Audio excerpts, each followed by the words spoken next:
la folie absolue. Il n'y a pas meilleur moyen de résumer la situation que vous êtes en train de voir s'afficher à l'écran. Donc pour le contexte quand même, vous êtes venu aussi pour avoir un peu d'explication.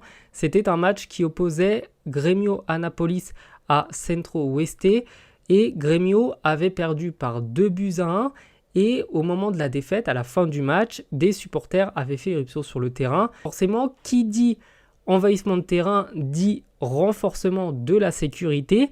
Et lorsqu'il y a eu un espèce de cafouillage géant, donc vraiment vous la voyez s'afficher à l'écran cette vidéo, eh bien le policier a hurlé sur un joueur qui est pourtant reconnaissable, parce que généralement les supporters se déplacent rarement avec un maillot de gardien et avec des gants.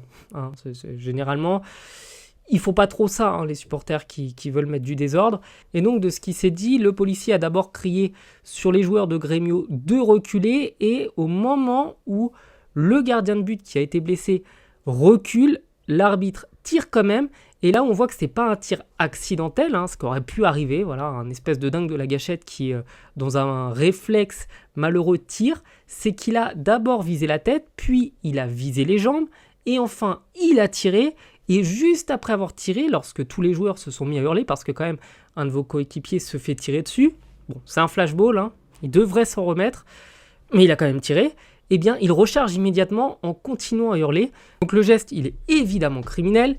D'ailleurs, il a été qualifié d'acte criminel par le club dont le joueur a été victime de ce tir policier. Je vous laisse afficher à l'écran également la blessure du joueur pour vous donner une idée sur l'importance du truc. Quand même, c'est pas une blessure anodine. Donc le goal s'appelle Ramon Sousa.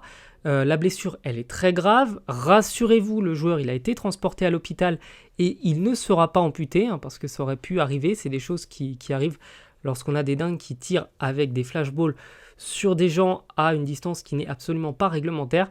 Donc on souhaite évidemment aux joueurs de pouvoir se remettre rapidement de ça. On souhaite évidemment que la justice brésilienne, elle travaille correctement et qu'elle sanctionne très sévèrement l'auteur du tir, parce que autant un tir accidentel pourrait arriver, mais ça resterait très grave, autant là, c'est un tir intentionnel, un tir volontaire, un tir avec ensuite une autre menace de continuer à tirer.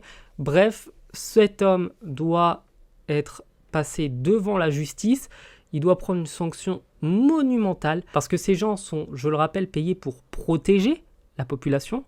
Ils sont encore plus payés pour protéger les joueurs de football à très haut niveau. Et donc là, qu'ils se permettent de jouer vraiment les cow-boys de cette manière, c'est inqualifiable. Bref, voilà, vous avez tout le contexte, vous comprenez ce qui s'est passé, et n'hésitez pas surtout à vous abonner, parce que sur cette chaîne, je vais vous parler de beaucoup de scandales, beaucoup de choses, et il y aura également des histoires sur des joueurs ou des cas très particuliers dans le monde du sport. Bref, à bientôt.